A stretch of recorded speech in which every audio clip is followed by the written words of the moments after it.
కర్నూలు జిల్లా ఆలూరులో అంబటి రాంబాబును అక్రమంగా అరెస్టు ఖండిస్తూ ఎమ్మెల్యే విరూపాక్షి నల్ల కండువాలతో అంబేద్కర్ సర్కిల్ వద్ద నిరసన తెలిపారు. వెంటనే అంబటి రాంబాబును విడుదల చేయాలన్నారు.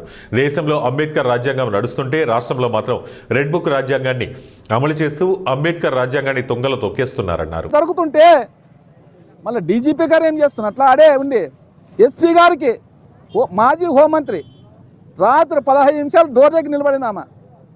అసలు ఎస్పీ గారు మళ్ళీ వాళ్ళు ఎందుకు రాజ్యాంగాన్ని ఇప్పుడు ఎస్పీ అంటే ఏమయ్యే ఐపీఎస్ చదివి చాలా మొత్తం శోధించి రాజ్యాంగాన్ని శోధించి చాలా కష్టపడి చదవాలి.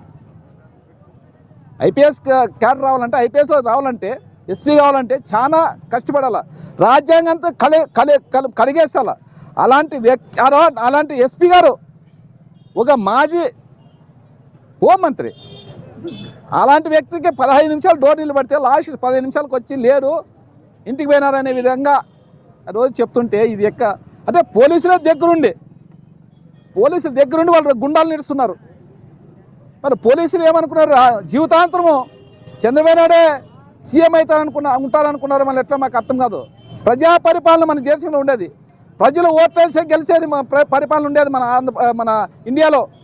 అలాంటిది ఒక్క పార్టీకి, ఒక చంద్రబాబు నాయుడికి, ఒక లోకేష్కి, ఒక పవన్ కళ్యాణ్కి ఒత్తాసు పలుకుతూ ఈరోజు ఆటవిక పాలన చేస్తూ